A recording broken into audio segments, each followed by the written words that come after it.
Like cooking, everything has a recipe. A set of instructions to follow in order to gain a certain result. Music is no different.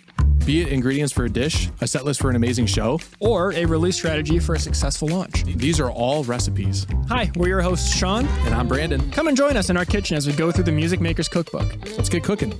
Welcome to the Music Maker's Cookbook, the podcast that helps independent artists cook up recipes for success in the music industry. You're laughing at me. It just sounded so belabored right there. Belabored? Yeah. That's a good one. Right? I can't even be mad anymore. Just impress me with your vocabulary. There we go. Thank you. I've been using that word a lot lately. Have you now? It's my word of the week. Have you ever had one of those, like the words of the I week? haven't, but sometimes I'll gravitate towards words naturally. Yeah. And I'll just use them like all the time, and then I'll just drop them, never use them again after that. Growing up, my dad had one of those calendars where you would take away a page every day. Yeah. The first one he had was a Far Side comic one. So every Oh, day was a cool. different Far Side comic. Yeah. The second one he had was a word of the day one. So every day there was a word of the day, and there was also like a Sudoku puzzle, Yeah. I guess, on and yeah. whatnot. I don't know how those work. Yeah. No, Yeah. I love Sudoku. Really? Oh, You're going to have to yeah, teach me I'll just show you sometime. Yeah. But no, so basically, every day I would just kind of go and I'd read it because I liked finding new words, and it's always fun to confuse and confuddle the mind. Were you or your dad, were you guys consistent on using that? No, no. Those words? Oh, okay. Okay. Never. Okay. Gotcha. We weren't Sometimes consistent. those words are so obscure that you don't even, you're like, when is this going to come up in my vocabulary today? We weren't consistent on using the calendar, let alone the words. Oh, fair. I think it's probably still somewhere in his room on like February 20th or something. Or That's my birthday. is it? Yeah. I missed your damn. birthday. That was really good. Does that mean I missed your birthday? Maybe. That's okay though. I don't even know what to say now. That's I'm a bad okay. collaboration partner. But that was crazy good though. yeah. I was like, damn. That's maybe that's why I brought it up, because it was in the recesses of my mind and not in the forefront like it should have been. I'm sorry. No, dude, that's okay. All You right. know Well, what you talk about collaboration and like how Oh, it's here's- good to have yeah. people who value you when you collaborate them. here's And our I'm word. gonna actively add that onto my calendar so that I remember next time. Here's our word of the day. Collaboration, said like the SpongeBob meme. We are going to be talking about collaboration today, and more specifically, we're going to be talking about collaboration between artist and artist, not really studio personnel or live engineer personnel or anything like that. Artist to artist collaboration is very interesting. It's an interesting culture, but it's very important culture to music. It is. First, let's define what collaboration is before I go into the history of it. Ever since our Influence series, I've been very organized in terms of like theory-based stuff first, and then we get into the meat and potatoes for some reason. I don't know, it just makes sense to me, I guess. All right. Well, your birthday's on my calendar now. Oh, thanks, dude. I think your birthday's in mine. I think I have it written down in And mine. he's a better collaboration partner than I am. I have like better everybody's friend. birthday written down in mine. Like everybody's. I should. I have most people, and I just don't get notified. That's fair. Like that calendar doesn't work half the time for me for some reason. It doesn't like show up, so I have to go actively like look. Birthday is this week. Exactly. I Check wish all you that could out. just give me a rundown, you know? Just let me know. I'm sorry, man. I'm completely thrown off by this whole thing. I feel so bad. No, don't why do you Um, feel bad? Because I'm a collaboration partner. I'm supposed to be helpful for you. But yes, going back to what Brandon was talking about, today we're going to be talking about collaboration. That is the word of the Wow. day. And we are going to be focusing mainly on collaboration between artists. So it'll be on collaboration on a song, on a live show, like however it may be, one artist working with another. Mm-hmm. But collaboration isn't just focused directly on that. It does, whenever you're adding somebody else in on what you're working on, that is a collaboration in effect. If you're going to the studio, now you're collaborating with the engineer to make the product that you have in mind. Yeah. You're collaborating with the mastering engineer, the recording engineer. If you have a session musician, you're collaborating Producer. with them, Mhm. producer, label, anybody that you're ending up working with. Because music is so personal, it's not really always a transaction. In fact, it rarely is. It is more of a collaboration because you're putting your heart and soul into it. It's not unreasonable to expect them to put a little bit of theirs in as well Yeah. to really get that good of a product. So yeah. use that as a tool in deciding whether to work with somebody. Like, do they give a shit? Yeah, exactly. You'd probably be shocked in learning that most of our favorite artists that you listen to have collaborated with somebody in some way, shape, or form. It'd be very hard to find somebody that has just worked in a vacuum their entire life, right? And let's I'm be sure it's legit. been done, but Yeah. but like it's really difficult these days to find that. But also, like, let's be legit. Collaborations are hype. Oh yeah, Like super hype. And totally. even if they have worked in a vacuum, they're still doing live shows with other bands Exactly. probably. Yep. They're still on playlists with other artists. They're still being played on radio stations or Mhm. set lists, or if it's DJing or whatever. So it's still alongside other creatives and other artists. Absolutely. But taking it back, collaborations are fucking sick. Be it a feature on a Yeah. song Oh, yeah. or just two super groups are insane. Fuck, what's the name of the full band? Something Steve and Nash. Crosby, Stills, and Nash. Stills, not Steve. Fuck. Crosby, Stills, and Nash. It's a supergroup. Yeah. And Yep. you know, things like that. Jefferson Starship was a supergroup too, wasn't it? Were they? I think so. I didn't know that. Because there was Jefferson Airplane, and then was Jefferson Oh, you're Starship. right. You're right. Yeah, you're right. Yeah. Yep. Yeah. Yep. But yeah, I mean, it happens all the time, and literally Absolutely. a band is just collaboration Yeah. to begin with. But Yeah. anyways, Full disclosure, just before we started this episode, Sean released a new song, and I was talking to Sean about the song before we started. I was like, "How did you get this certain sound in there?" And we had chatted about it, and that's like a very mild form of collaboration. Like I'm still asking him like how he got a certain sound, you know. And now I'm gonna use one of those in my productions later, right? Yeah. And like technically that's like some kind of collaboration, although distant. It's still like I learned this from Sean. Now I'm gonna go apply it to my own music, Mhm. right? And that's, like I said, that's very distant, but it's still kind of like among the influence chain. oh right? yeah, when you loosely stretch the word collaboration, Yeah. I mean, technically, if you borrow a riff or a sound or an idea, like great artists steal, that's the Mhm. thing. Mm-hmm. When you borrow it from other music that already inspires you, technically that's like loosely a collaboration. If Absolutely. you really want to go into the rabbit hole, but we're not going that deep today. I Yeah, just wanted yeah. to basically cover the fact that collaboration is very broad. Mhm. Today we're focusing on artist to artist. Absolutely. With that being said, Yeah. do you want to dive into Let's how it do is the essence of music? Yeah. So collaboration I have down here is the essence of music. Music has always been a community-based activity in which we participate with other humans. This means like in some form of performance or rehearsal. I'm talking like back in the day before we had all the technology, right? Whether it's for entertainment purposes, for self-expression, religious reasons, and Literally for cult- war. Yeah, exactly. Yeah, I mean, we used to have bands that would march with the actual army itself, right, into battle. That's why bagpipes exist. Yep. Yeah, really? Yeah. Because they were so loud? Yep. Yeah. Yep. Yep. They were meant to send signals to troops across wide open like battlefields. That's insane. Yeah. I mean, just thinking about how Piccolo war flutes tactics, for you the know, for the it's American wild. Revolution. It was piccolo flutes. Really? Because there's such a sharp note, sharp tone. Wow. They were able to cut through.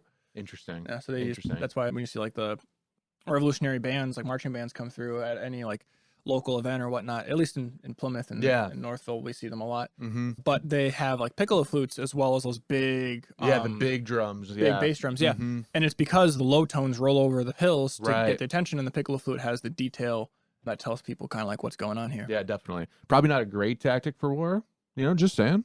Communication is the most important thing in war. Oh, well, for sure. I mean, if I'm but getting shot at and I hear piccolo flute that tells me to retreat, that's fair. that's how I don't fair. die. But like the element of surprise gone Who knows? Well, they don't know until what they the go things with are. guerrilla warfare. They don't know what the signs mean, or what the music means. The enemies. Yeah, but you know what's even better than music with being silent? Or I mean, damn it, I just gave it away. Damn it. Anyways, Do you play the assassin build when you play video like open like? no, I'm RPGs? not a camper. No. All right, moving on. We're going back to music. We went a little bit of we went rogue ourselves. We did. And for cultural reasons, you know, I mean, whatever the reasons might be, we've performed music as a community with other people forever now. Mhm. And now in the digital age, it's a little bit more interesting, right? We're able to work on our own way more. We're able to do way more by ourselves, but the need for collaboration is still so important. And honestly, it's probably never been more important because there are a lot of smart people out there that have done certain things that you might not have before.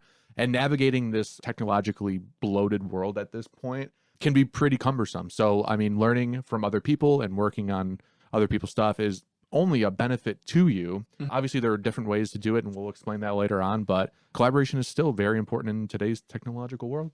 Yeah. Mhm. And part of the reason we feel like it's necessary to cover this as an episode, because I'm sure a lot of our listeners out there are thinking, oh, I'm in a band. I know collaboration is huge. Oh, Right. when I play live, I have to work with the other bands to make sure we have enough of a following, enough people interested to approach the venue to get the show. Like, Mhm. yes, collaboration is just a part of it. But we want to try to help like anybody who's trying to make a living in music. And one, it's hugely important because when I first started out, I was hugely into EDM because I was attracted to the idea of all this stuff is coming from one person's brain. Mhm. You don't need to collaborate. You don't need anybody else. Little did I know, I'm learning techniques and like I'm looking up videos and copying and downloading Yeah. different people who make EDM. It's a huge thing for people to make as close to one-to-one remakes of songs as possible, Mhm. so people can watch them and then download those sessions so they can like learn how these things are made. That's all collaboration. But then the more into music I got, the more I was like, no, it's the people that are more important. Collaboration is important. If I want to make a living in it, it's a lot harder to make it, not impossible, but a lot harder to make it alone just in one's bedroom making music. Yeah, I'm glad you brought up the EDM thing, because I feel like EDM is where you kind of see it as like prideful to almost work by yourself, and sometimes in anonymity too. You know what I'm saying? Like it's just one guy. It's just Deadmau5, right? It's just Skrillex, right?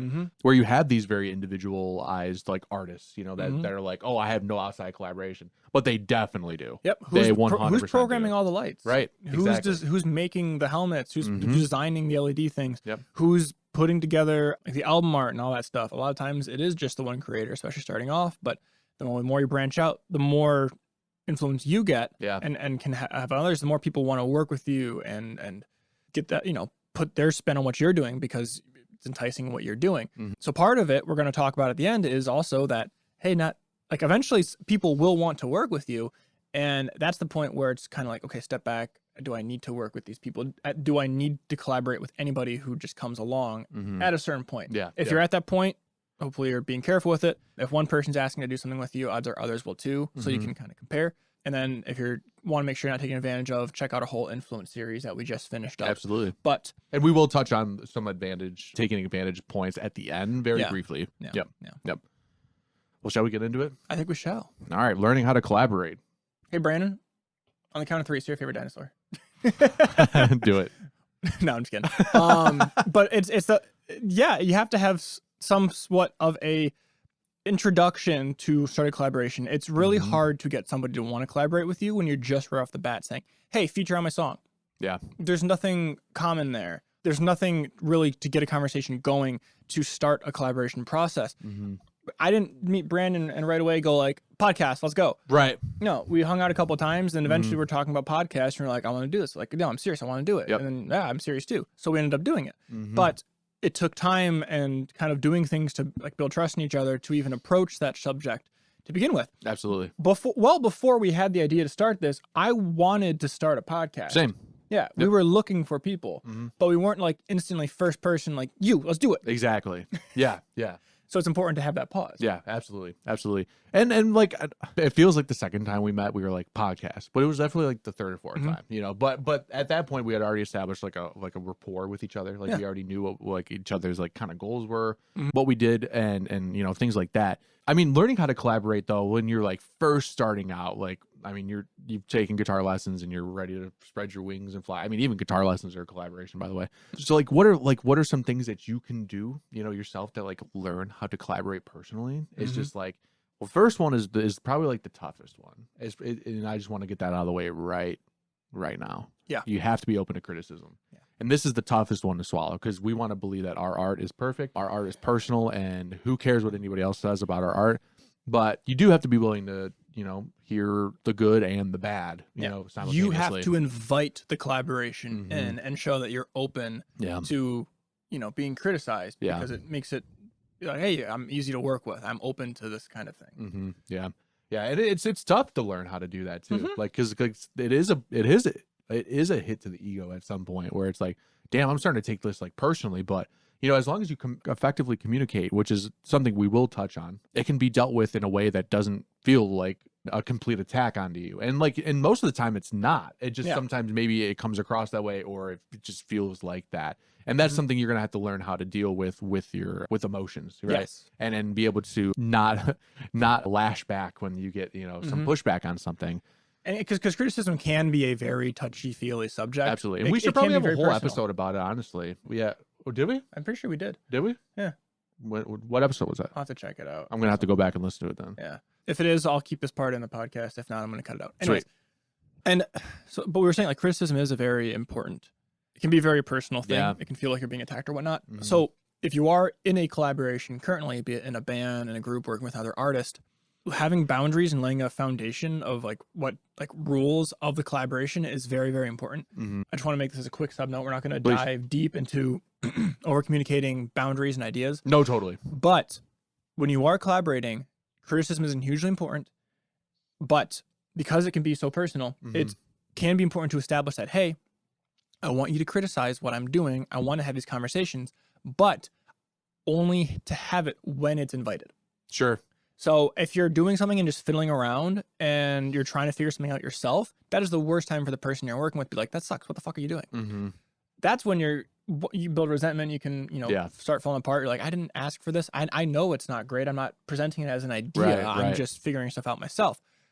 And because it's something that you're just doing, it kind of can feel maybe an attack on you, like it wasn't invited. But Mhm. saying like, hey, we're in a songwriting phase today. So anything I do, you can criticize. Open yourself up to it and lay down that foundation of, okay, it's open now. Mhm. Versus, hey, if I'm just doing something on the side, there's no need for you to jump in here because I'm not asking for it. And Right. vice versa. If the person's not asking for you to tell them your thoughts on the song, don't tell them your thoughts on the song, Mhm. especially if they're negative. If a friend says, hey, I want to show you my song, don't be like, dude, this guitar sounds like trash. Like, Yeah. this is like whatever. Like, why'd you do this vocal? Unless they're like, hey, man, I want you to critique my song. Can you give me feedback on the song? Mhm. But Mhm. just real quick, want to say, because criticism is incredibly important and it is an important olive branch to extend to Mhm. open yourself to collaboration, having the foundation of not all the time, Right, right. not all the time. Absolutely. I mean, unless you function that way, right? And like Yeah. in your Mhm. collaborator Yeah. also functions that way. Like some people are just built like that. Oh, right? Yeah. Where they're like, dude, just roast it if you think it sounds like shit. Like it's not gonna hurt my feelings, Yeah. right? And sometimes people are able to do that, but I would say most of the time you're gonna find that is not the case. Mhm. Like most of the time, unless that person's really been doing it for a long time. I feel like that is really learned with time, you know. And I think that leads us to the next point too, is being able to see others' ideas, right? So like you have to have some sort of give and take there, right? This comes with with criticism, with people criticizing your idea, but then you can also criticize other people's ideas, right?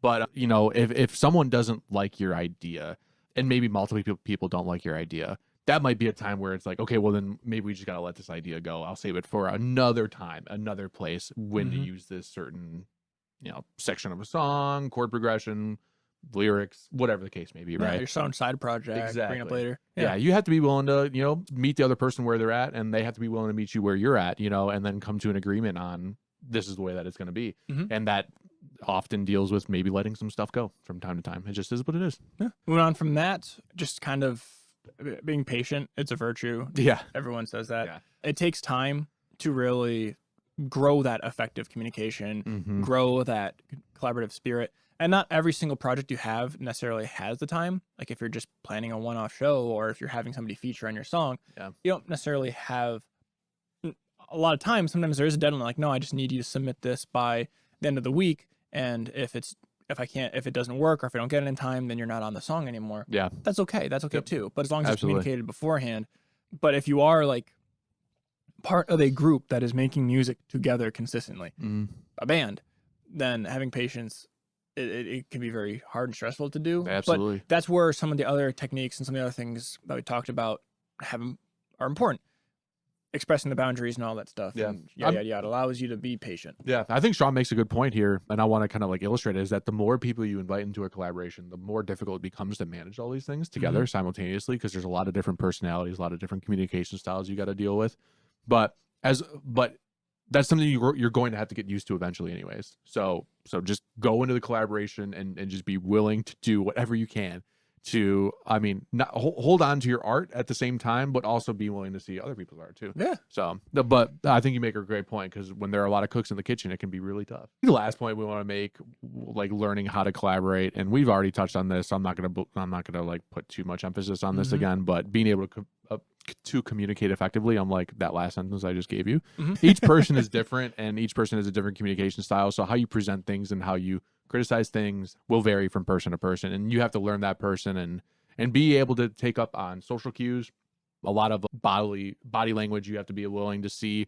If somebody's getting uncomfortable, you should be able to recognize that and be able to pull back if you need to, because body language is going to tell you an awful lot most of the time. People don't always say what they're thinking, so you got to rely on some like body cues to kind of to know how far you can go, and that's just a whole learning curve. So it's fun though. It's fun. Yeah. And all this is hard, really. It's so abstract sometimes, and too. it's stuff you're never gonna completely know. Yep.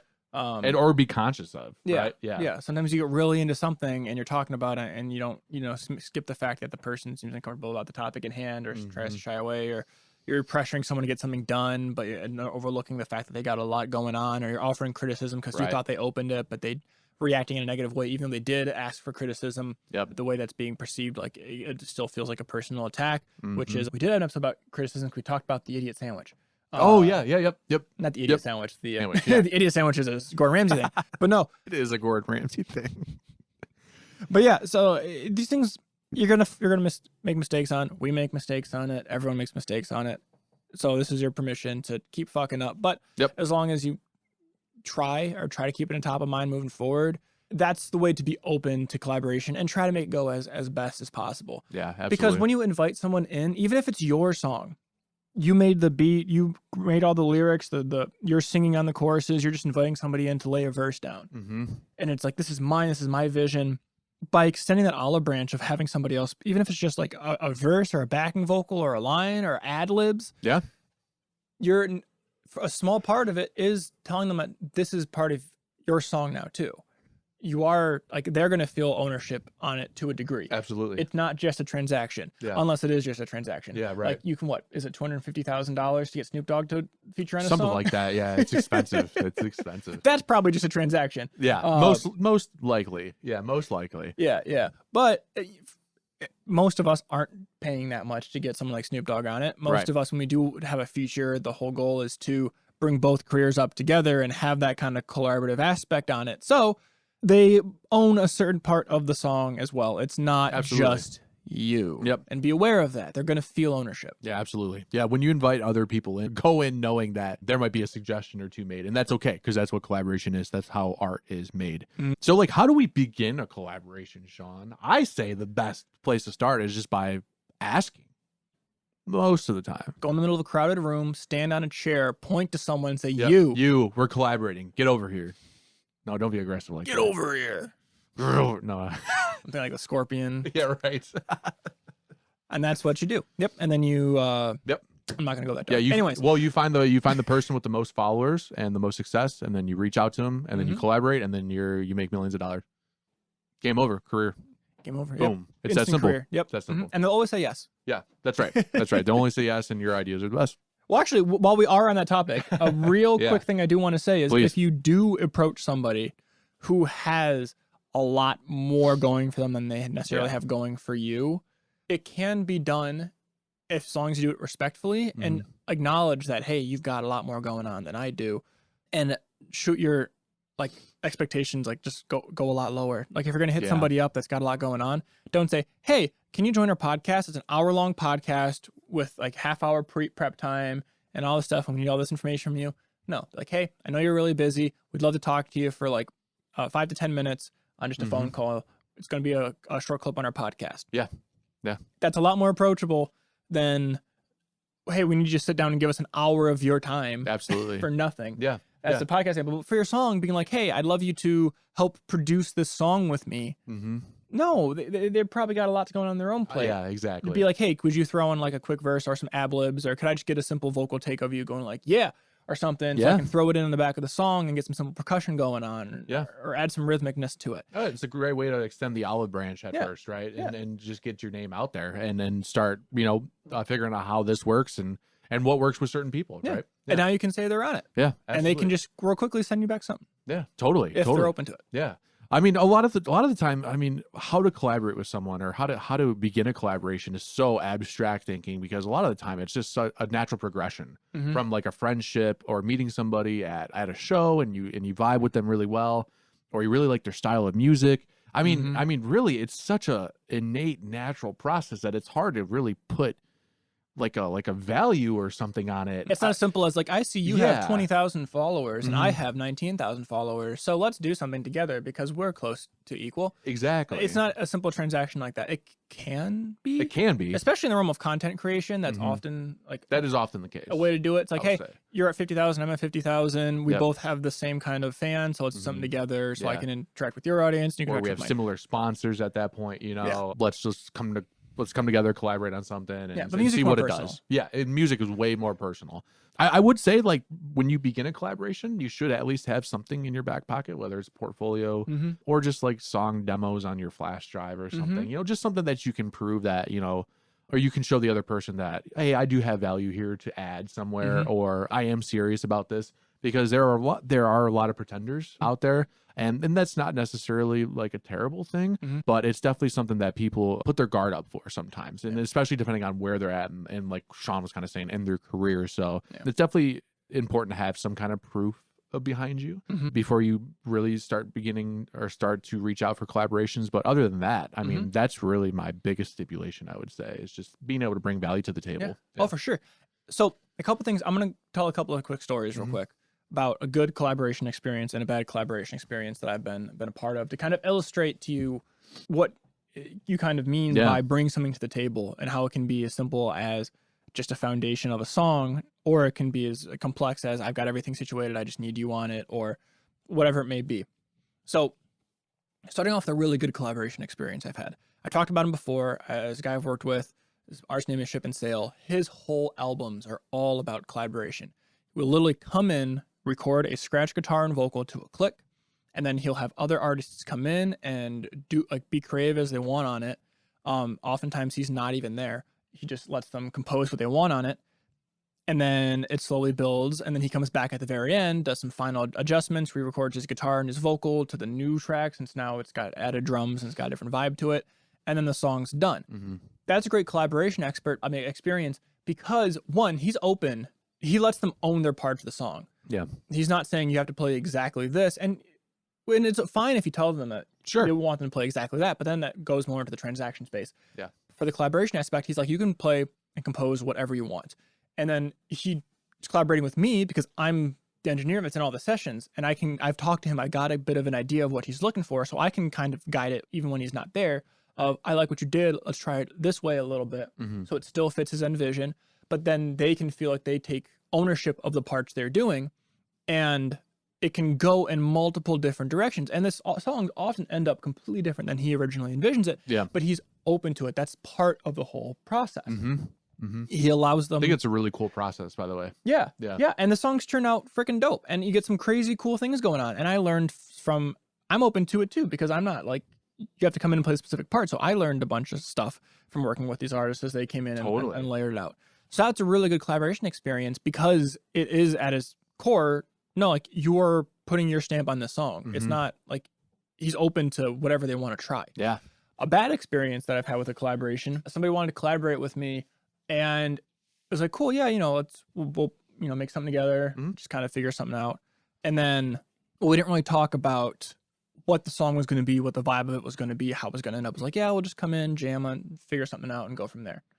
First of all, that probably wasn't the best thing to do because this was like one of the first times, if not the first time, ever doing anything with him. And so we didn't really have a foundation of this is the kind of style of music that I know you like to make and that I like to make, and this is how we can mesh them together. It was just, yeah, we'll just come in and jam and figure it out. So already there wasn't something given as an approach. There was no foundation to it. So we sit there, we're playing for about an hour and a half, just fiddling stuff around. No, I'm not feeling that, not vibing that, which can happen. Nothing wrong with that. And then eventually he's like, well, I've been working on this piece for a long time. Like, cool, play it out. So he comes out and he's playing this guitar riff and he's got some really basic vocals on it. I'm like, cool, okay, we've got a foundation now. We can attach ourselves to it. So I'm playing my bass and I'm messing around with it and trying to figure it out as well. It's collaboration where I'm jamming on it. About halfway through, he stops. He's like, yeah, no, that's not the bass line I want. I'll play the bass line later. I'm like, well, at this point, this is no longer collaboration. This is a session. Right. Because you're taking away what was initially a collaboration. The purpose of it now is to be just what you want. Right. Which is fine. But I'm an engineer. If I want to run a session, one, now it's going to cost something. Right. And two, it's no longer a collaboration at that point because I don't feel like I own it at that point. Yep. I have nothing to invest in this. Totally. I'm just a session musician if we're just going to be now doing a song that you already have everything laid out for. Talking about that beforehand leads to the expectation of what's happening and what's not. Yeah, absolutely. Yeah. So it was things changed and it was no longer what it was going to be. It was a miscommunication thing of sorts. And that's just kind of a negative collaboration experience at the end of the day. Yeah, and I feel like those are fairly common, especially when you're dealing with somebody that's maybe not as well versed in the maybe studio realm, from our positioning. I know we're talking like more artist to artist today, but like, I've seen those before too, where it's like, oh, let's collaborate on this together. I run a studio as well, right? And we'll come in, then all of a sudden it's either like, I'm writing the entire song. So kind of like flip side, you're right. Yeah. So then it's like, okay, well, now I'm songwriting and producing it. Like, this is now a session. Like, if you're not Yes. contributing anything. So it's like the flip side of what you were doing, like where he took his art, which is fine, and was Yeah. like, I'm going to do my own thing, but I'm going to be here. It's like, well, then you're doing a studio session because Yeah. we're recording. Yeah. Right. Now it's flip side. It's like, well, now I'm writing everything Mhm. and recording it. This is now a studio session. Right. So Mhm. you have to find that delicate balance. And like Sean said, is be able to communicate effectively up front. And, Sean, you probably did communicate effectively up front. It just maybe wasn't understood by the other person at the time, Yeah. and that's okay. Because it's like that. It's all about the learning curve of the collaboration. And that's why we're here talking about this today. So like that doesn't happen, to you later on. And things get murky, you know what I'm saying? Because I've been a part of those too. Yeah. 100%. And it was like, oh man, I'm not effectively communicating that, like, hey, I do this. This is what we're actually doing. We're not actually collaborating on this. Or Yeah. What it started off with Yeah. is no longer what we're exactly. doing. Now It it's a has service. changed. Exactly. It Yes. has become more transactional, like you mentioned. It's Mhm. more of a service now, and I Mhm. do charge for those services. Yeah. Just as simple as that, So being able to recognize those situations really make it a lot easier on each person, respectively, and make future collaborations true collaborations, and maybe not even true later times down the line when you work together, right? Mhm. They make them a little bit smoother, right? Because Yeah. now there's no damage control you have to do. So great stories though, because I think that illustrates our next point really well. Go into How it. do you not collaborate, Sean? Well, A lot of ways. go back and listen to Sean's last story. That's how you do not collaborate, right? Is by just saying, I'm just going to do it all, right? Mhm. You are now isolating yourself from the collaboration. Yeah. There's no longer a collaborating factor there unless you're recording somewhere, right? And Yeah. even if you're taking full advantage of the arrangement at that point, the collaboration between the engineer, and I Mhm. know I'm going back to this again, but the collaboration between any studio personnel or whatever the case may be Mhm. is very small and almost damn near not a collaboration at this point. We're just doing our jobs. Yeah. Right. Yeah. To a certain degree. And that's okay. Like that's Yeah. cool. You know what I'm saying? If that's what you're going for, that's fine. Just don't call it a collaboration at that point. Yeah. At that point, yeah. I mean, basically, how not to collaborate. Just go back to our list of how to collaborate and inverse all Yeah, of it. yeah. Basically, like to collaborate, be open to criticism. To not collaborate, be close to criticism. Yeah, exactly. And don't accept new ideas. Yep. To collaborate, be open to seeing others' ideas. To not collaborate, be close to seeing other ideas. Like, nope, you got to do it the specific way. Yep. It's no longer collaboration. Now it's a service. Give and take is important to have like that conversation going on there. To not collaborate, don't be open to anything. Yep, exactly. Patience is important in collaboration. Yep. Not to collaborate, don't be patient. Exactly. Like everything needs to be done now on my schedule. It's all about me. Yep. Be willing to lose control in certain aspects of your music. That's the big one. That's where my positive collaboration experience story is based all around that, of being open to letting others put their creative spin on it, because you're Absolutely. giving up that control. Yep. And that's really the foundation of my negative experience, where it turned into I'm open to your ideas to all of a sudden, nope, I'm now close to your ideas. Yep. And so if you don't want to be open, if you don't want to collaborate, don't let other people take ownership, and don't let them, don't be willing to lose control of certain aspects of your music. Mhm. And then communicate effectively. Yeah. Don't communicate effectively. Yep. Ghost. Don't show up. Don't talk. Don't give me, don't say anything, or Yeah. overly communicate, like be too in the weeds and change your mind every other second, Mhm. or critique, or whatever it may be. Poor communication.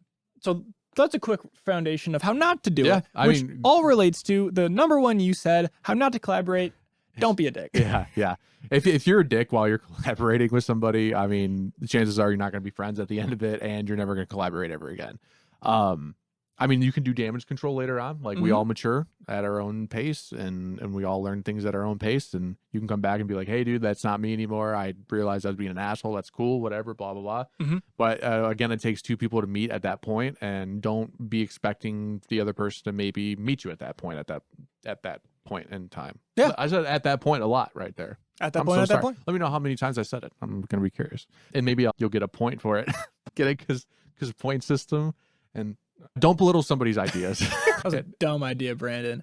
I'm just kidding. That was a great idea. No, it was a dumb Point idea. system. Point systems are But cool. I'll take that criticism. I'll never do it again. Yeah. Do it again. Okay. I'll do it again. Yeah. Points for Sean. Hey, gold star.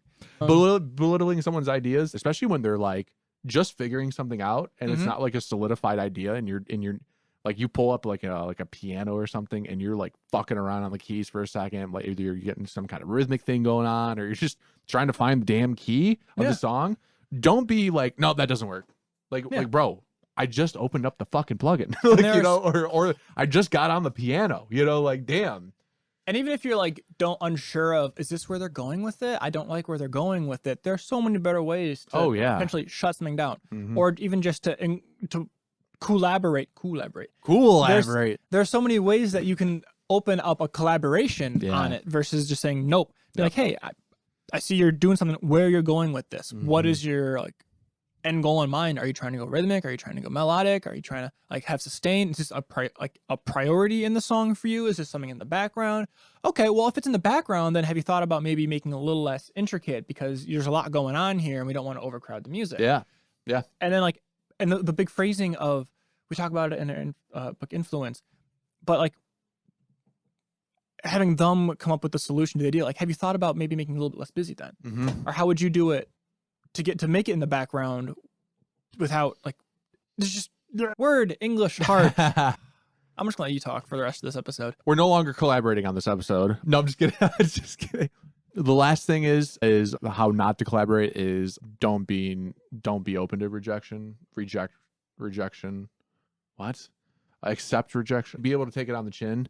I mean, you can always come back to it later with somebody, and maybe now is not the right time for that person to collaborate. And I think you have to be willing to respect that. Everybody's at their own pace in their own career and doing their own things. Even if it's like, oh, I am working on a lot of music right now, but I'm not working on your music right now, right? I'm working on my music. I need to come back to it because I'm just mentally exhausted from mine, right? Or something like that. Mhm. It can always be like, hey, brain check me for another time, right? But this kind of like takes us to our last point that we want to make. And we're just going to talk about like the general culture. And I'm kind of like speaking on this a lot because I see this a lot in the hip hop realm. Collaboration can be used as a dirty word. And what I mean by that is it can be a word that's a catalyst for trying to get free work out of somebody. So that's like a form of manipulation. If you go back to like our Influence series, you can hear some of the things that we talk about in there relate to maybe this word collaboration and trying to get some stuff for free. So just know that when somebody says a collaboration, you have to be willing to set up a filter or some kind of barrier, that protects you from getting value taken away from you and it not being reciprocated back, And that can come in many different forms, whether there's ideas, time, money, etc. And this is mainly for, I would say, mid-tier and above kind of people. I feel like they would probably see this an awful lot, but this can also go for anybody out there, really. Anybody that's willing to put their art out there and work with somebody else. I mean, this can come up at different times. Like, have you ever had somebody hit you up and been like, hey, let's collaborate on something? And it's really, they just want studio time. It hasn't started out like that. Okay. It has been a couple times where eventually kind of turned into it after a while. Like Yeah. halfway through, it switches to like, no, I'm not vibing with this. Let's just, but I got this song. Right. It's like, okay, well, I have to charge you for that song then. Right. Because I see it a lot in the hip hop realm. And that's mainly because there's the relationship between the artist and producer is very strong in that world. You know what I'm saying? They're very much connected, and collaboration is like a blurred line at that point, right? And it's able to be used for that. The next one I'm gonna talk about is something that Sean already brought up, is both rejection and ghosting. Ghosting happens, I feel like, a lot when you're collaborating on something. I've seen it happen recently to one of my people that I work with. It sucks, but it's like a thing where it's like, okay, you live and you learn, you already invested the time. If it didn't work out this time, then I know better next time, or I know maybe how to communicate more effectively next time. Just take it as a learning curve. Collaboration it involves a massive learning curve, right? And it's never going to be an exact science for collaboration. So it's just something that you kind of got to get used to and get more experience with. Mm-hmm. The last one is paying for collaboration. This one's interesting. It's not necessarily a bad thing. No. I think it's totally valid thing to do. Especially if we talk about bringing something to the table, whether it be a foundation of a song or whatever it may be. Sometimes just straight up, the person has more experience and more to offer to the success of the collaboration than you do. Yeah. That's okay. That's how a lot of people accelerate their growth, is by attaching themselves to someone who has an audience that they can potentially get the eyeballs of. Exactly. We do that with some of our guests. We do. Yeah. We do. Nothing, it's okay with that. Yep. And paying can sometimes be the factor that evens out Absolutely the playing field. If they've got more to offer, and it's obvious they have more to offer, there's nothing wrong with being like, hey, I understand that you've got a lot going for you. Yeah. I understand I don't have a lot that I can like going for me that really benefits you in the same way that it benefits me. So how much would it cost to do what I'm looking to do? Absolutely. And I think the thing that we're really illustrating here is that you have to have something behind you at this point, right? Mhm. You have to had successful releases, successful things that you've done in your career. When you first start out collaborating with people, if you're a very beginner, you most likely cannot be charging anything. And I mean, I guess you could, but yeah, I mean, most of the time you're probably not going to. Yeah. You're just trying to start out and get out there and do your thing. And definitely not maybe a time to be asking for any monetary value right there. Yeah. Time's going to be paid more so, I would say, at that point. But that means monetary value can come later as long as you stick with it and learn and get really good at it. So there's a silver lining later on. It's like paying your dues. I hate saying that sometimes, but it is kind Sometimes of you like gotta. paying your dues, Yeah. Yeah. When you get anything done, Yeah. you're either paying in time or you're paying in money. Yeah. Money just accelerates the amount of time you have to put into it. Excellent way to say it. But regardless, as you mentioned, it's going to take time. It's going to be a lot to learn. You're going to have some collaborations fall apart. Some work out better than you expected, some worse than you expected. Some you're going to have to pay for. Some people are going to come to you. The good news is the longer you do it, even not necessarily if you have a huge hit or success, if you just showcase that, hey, I'm the kind of person who is really consistent and has this huge back catalog, there's value in that as well. Oh, yeah. So even it's not like, oh, we don't have a crazy amount of followers on all our platforms. Right. Like the podcast has, a good amount of listeners, and we appreciate all of you for listening. Absolutely. Yeah, it's got a pretty small Instagram following, but people interact with us and we really appreciate them for doing we that. definitely value that a lot. Yeah, TikTok's our biggest. YouTube's also not that big, but it's growing a little bit as well. The main key is we're consistent, and we've been consistent for half a year, longer than half a we're year, getting almost pretty a full year close. at this Yeah, point. Almost yeah. a full year at this point, yeah. So we have had people, like our last interview with Gemma Segru, she reached out to join us on our podcast. We had way less to offer than she did, Oh, very much so. but she had knowledge of, oh, these guys are going to keep doing it for a while. Yeah. So that means when they put stuff out, that then ties back to her. That helps with her SEO. Yep. As we grow, eventually people might come back to that episode. There's evergreen content. It gets deeper than that. Absolutely. So Absolutely. be aware with it. Be open to what you're offering, what they can offer. And if there's ways you can leverage what you are doing to get these awesome collaboration opportunities, do it. Yeah, absolutely. Side note, Gemma was fucking awesome to talk to. Oh my God, yeah. I mean, just a wealth of knowledge. Just so super cool. Really glad we got that opportunity. So if you haven't listened to that episode, go check it out because it's So 44. definitely a great episode to listen to. She offers a lot of great insights. Definitely excited for more interviews later on. 100%. For sure. All right. Speaking of which, if you have anybody who you think would be good to interview on this podcast, or you yourself would like to be interviewed on this podcast, or you just have anything you want to tell us, but Brandon and I have a conversation, you can hit us up at podcast@musicmakerscookbook.com or message us on any of our social media platforms, Instagram, TikTok, YouTube, Spotify, wherever you listen to your podcast. Be sure to follow, like, all that stuff, subscribe. It helps us grow.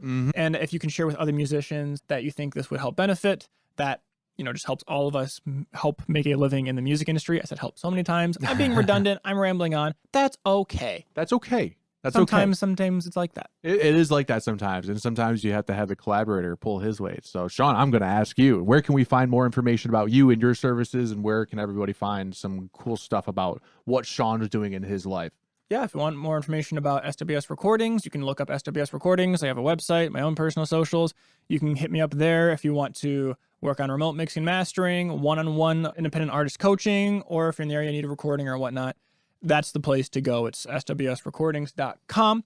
I mentioned in the past couple episodes that I have my own music project called Painfully Glad. You can search that out anywhere at Painfully Glad.